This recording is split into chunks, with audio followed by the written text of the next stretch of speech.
नमस्ते मैम। नमस्ते। क्या नाम है मैम आपका? मेरा नाम डॉक्टर नीना विजय है। मैं न्यूरो साइकियाट्रिस्ट हूँ, काउंसलर हूँ और अभी एफिनिटी हॉस्पिटल कोटा में अपनी सेवाएं दे रही हूँ। बहुत अच्छा मैम, आपका दिनों दिन तरक्की हो, ऐसे हम आपसे आशा चाहते हैं। और मैम, आजकल जो समस्याएं बढ़ रही हैं उनके ऊपर मैं आपसे कुछ पूछना चाहती हूँ, तो क्या हम ये शुरू कर सकते हैं? हाँ, बिल्कुल बिल्कुल। आजकल देखा जा रहा है कि युवाओं में डिप्रेशन और एंजाइटी जैसी स्थितियां बढ़ रही है, तो इसके क्या कारण हो सकते हैं मैम? डिप्रेशन और एंजाइटी एक तरह की मानसिक बीमारी है और इसके पीछे जो कारण होता है वो होता है ब्रेन के अंदर कुछ केमिकल की कमी। लोग बाग इसको हमेशा सोचते हैं कि ये तो सोच की बीमारी है, अपने आप ठीक हो जाएगी, पर ये अपने आप ठीक नहीं होती। जैसे बाकी बीमारी होती है, बीपी, शुगर, थायराइड, कोई ना कोई कारण होता है। वैसे दिमाग में सेरोटोनिन, डोपामिन नाम के कुछ केमिकल्स होते हैं, जब उनका बैलेंस बिगड़ जाता है तो डिप्रेशन और एंजाइटी नाम की बीमारियां होती हैं। सही। अब हम आज के युवाओं में ये मानसिक स्वास्थ्य संबंधित बीमारियां होती है, समस्याएं होती है, ये दिनों दिन बढ़ती जा रही है। इसका मूल कारण? इसके पीछे मेन कारण ये है कि बहुत सारे कारण हैं जिसकी वजह से बढ़ती जा रही है। जैसे लंबे समय तक तनाव में रहने की वजह से कई बार डिप्रेशन, एंजाइटी आता है। जीवन में एक्सपेक्टेशंस इतनी बढ़ गई है, अचीवमेंट्स की ख्वाहिशें इतनी बढ़ गई हैं और जब वो चीज़ें पूरी नहीं होती, ब्रेकडाउन होता है, फेलियर मिलता है, चाहे वो पढ़ाई में फेलियर हो, जॉब में फेलियर हो, घरेलू लाइफ में फेलियर हो, तो डिप्रेशन आता है। कई बार सोशल मीडिया और इन सब का यूज़ इतना बढ़ गया कि दूसरों का जीवन हम देखते हैं कि बहुत खूबसूरत चल रहा है, उसको देख देख के नेगेटिविटी आती है और एक लंबे समय के बाद वो डिप्रेशन में कट जाता है। कई बार लोग नींद बराबर नहीं लेते, पूरी पूरी रात फ़ोन चलाते हैं, उसकी वजह से डिप्रेशन आ सकता है। व्यसन, नशे बहुत बड़ा कारण है। आज की बहुत अब ट्रेंड हो गया है कि सिगरेट लेना, कैनबिस लेना, अल्कोहल लेना, तो इनके सेवन से भी दिमागी रूप से इंसान कमज़ोर होता है, विटामिन बनना कम होता है और इंसान कहीं ना कहीं इन बीमारियों के, मानसिक बीमारियों के प्रति ससेप्टेबल हो जाता है, मानसिक बीमारियों में डूब जाता है। जी मैम, अभी आपने आपकी बातें बताई कि ब्रेकअप हो जाते हैं, आजकल हम सोशल मीडिया का ज़्यादा यूज़ करते हैं। क्या इनसे बचाव के लिए हम कुछ हमारे युवाओं को कुछ राय दे सकती हैं? आपका कुछ मैसेज उनके लिए हो कि इन सब को हम किस तरह से कम कर सकते हैं? एक्चुअली ख़त्म तो नहीं किया जा सकता क्योंकि आज की सोसाइटी में ये सब चीज़ें ज़रूरी है, पर एक बैलेंस नाम की चीज़ होती है, वो हमें बना के रखना पड़ेगा। जैसे हमारा स्क्रीन टाइम 1 घंटे से ज़्यादा नहीं होना चाहिए, हमारी कोशिश हो।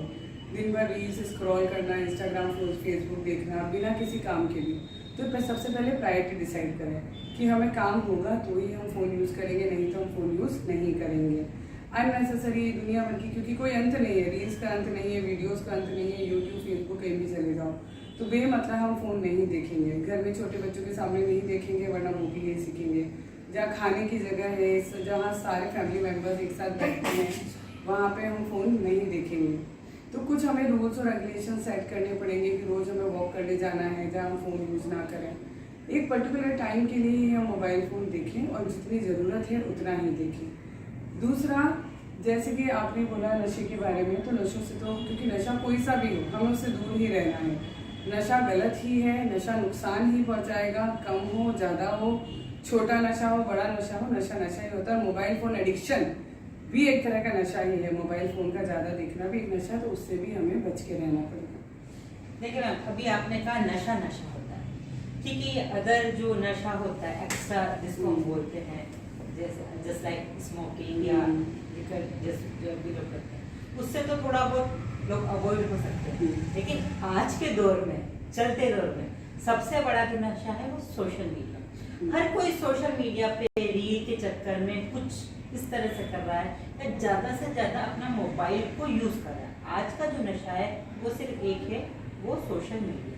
हम सोशल मीडिया के इस नशे को कम कर सके, खासकर युवाओं के लिए, तो उन युवाओं को सोशल मीडिया कम से कम चलाएं या ऐसा कोई इनकम जनरेट करने वाली ऐसी कोई चीज़ उनके लिए हो तो ही हम उनको इसके लिए अलाउ कर सकते। मतलब जो उनके लिए प्रोडक्टिविटी वर्क रिलेटेड हो तो ही।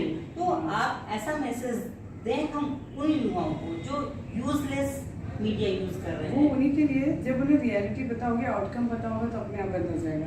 जैसे हमें पता है कि सामने गड्ढा है, गिरेंगे तो हड्डी टूट जाएगी, चोट लगेगी, तो हम उस रास्ते से नहीं जाएंगे, साइड में से निकल जाएंगे। तो आज के युवाओं को मैं यही बताना चाह रही हूँ कि उन्हें पता नहीं है कि मोबाइल फ़ोन देखने के कितने सारे नुकसान हैं। डेली बेसिस पे मैं ओपीडी में पेशेंट्स देखती हूँ। मोबाइल फ़ोन नशे की वजह से, एडिक्शन की वजह से बच्चों में गुस्सा, चिड़चिड़ापन, पढ़ाई में इंटरेस्ट कम हो जाना, किसका काम में इंटरेस्ट कम हो जाना, एक्स्ट्रा मैरिटल अफेयर्स बढ़ गए हैं फ़ोन के गलत यूज़ की वजह से। बैटिंग होता है, जो जुआ होता है, ऑनलाइन जुआ होता है जो लोग देखते हैं। कई लोग प्रोफेशन में बहुत नीचे आ जाते हैं, अपने काम में बहुत नीचे आ जाते हैं क्योंकि घंटों मोबाइल चलाते हैं। तो मोबाइल चलाने से आपके ब्रेन में डैमेज होता है, नुकसान होता है, चोट पहुंचती है। अगर कोई हथौड़े से मेरी हड्डी पे मारेगा तो मैं अपना हाथ वहाँ से हटाऊंगी। In the same way mobile आपके ब्रेन के साथ वही कर रहा है, हथौड़े से मारने जैसा काम। तो आपको अपने ब्रेन को वहाँ से हटाना है। अगर युवाओं को पता होगा कि इससे हमारा बहुत बड़ा नुकसान है तो वो अपने आप इस चीज़ को छोड़ेंगे। तो लोगों को पता होना चाहिए कि एक ऐसी चीज़ है जिसका फ़ायदा है अगर आप उसको लिमिट में यूज़ करें, वर्क रिलेटेड पर्पस से यूज़ करें, लेकिन अगर आप अननेसेसरी यूज़ करें तो ये आपके लिए बहुत घातक है। Thank you. और साथ ही मैं जानना चाहती हूँ कि हमें ये पता है कि ये डिप्रेशन में आ रहा है, पर ये घर वालों को बहुत टाइम बाद चल रहा है। पर कभी कभी क्या होता है, खुद जो इंसान है उसको ही पता नहीं चलता। तो क्या ऐसा कुछ तरीका हम मतलब सेल्फ असेस करें कि नहीं मैं डिप्रेशन में जा रहा हूँ या मुझे ये प्रॉब्लम हुई है, ऐसा कुछ उन युवाओं को हम एक संदेश दे सकते हैं कि आप अपने आप ही कैसे अपने आप को इस डिप्रेशन से उबार सकते हैं या उससे बाहर आ सकते हैं। पेरेंट्स बाद में आते हैं या घर वाले बाद में उस चीज को देखते हैं, लेकिन पहले खुद रियलाइज करें। ऐसा कोई तरीका है जो सेल्फ रियलाइज हो सके इसका? इसके लिए सबसे इम्पॉर्टेंट है अवेयरनेस, जागरूकता। अगर आज मुझे कुछ चीज़ पता ही नहीं होगी तो मैं उसके बारे में कैसे स्टेप लूँगी। तो सबसे पहले पता होना चाहिए कि आपको डिप्रेशन है। उसके लिए ये जागरूकता होनी चाहिए कि आपको उसके लक्षण पता हो।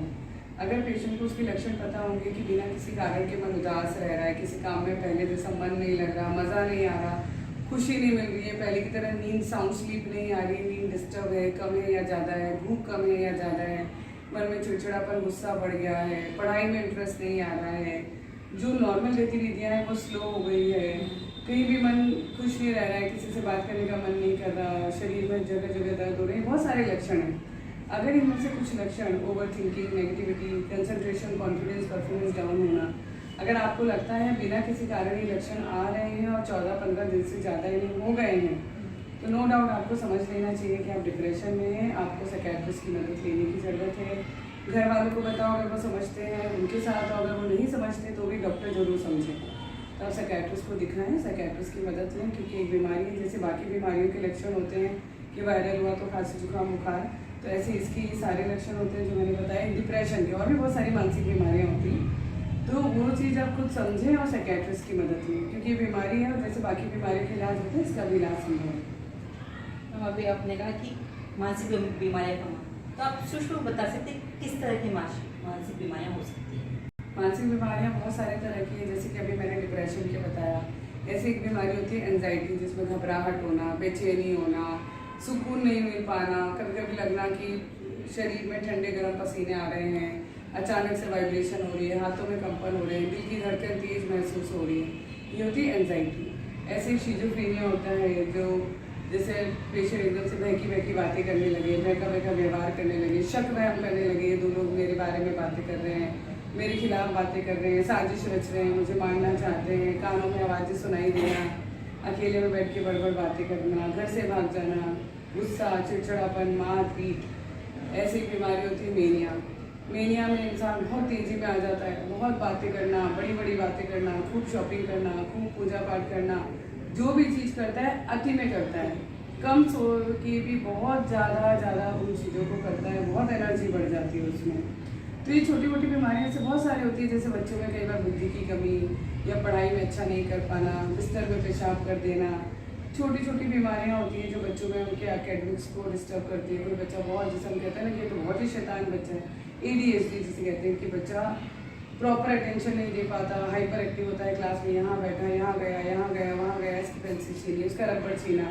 तो ये तरह की सब मानसिक बीमारियाँ हैं, और जब तक जागरूकता नहीं होगी, नॉलेज नहीं होगी कि ये बीमारी है, तब तक पेशेंट आएगा नहीं तो ठीक नहीं होगा।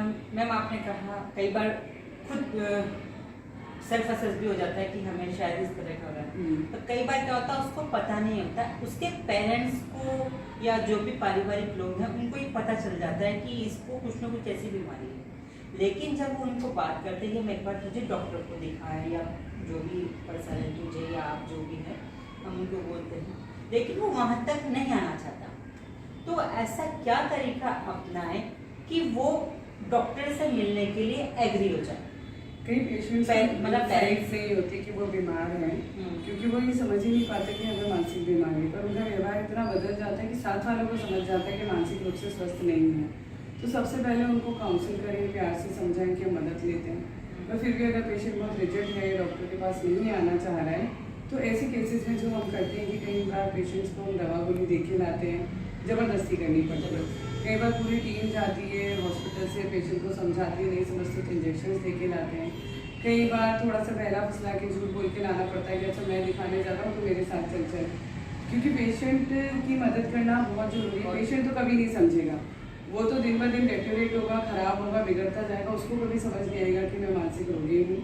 तो ये घर वालों को रिलेटिव की ही जिम्मेदारी है कि उसको शाम नाम रेगुलेट कैसे भी अस्पताल पहुँचाएँ, कैसे भी डॉक्टर को दिखाएँ, जाँच कराएँ, इलाज कराएं। जैसे ही वो ठीक होगा अपने आप उसमें समझ आ जाएगी कि मैं बीमार था। पर तब तक तो रिश्तेदार को ही करना है, जब प्यार से, प्रेम से, काउंसलिंग से या जबरदस्ती से।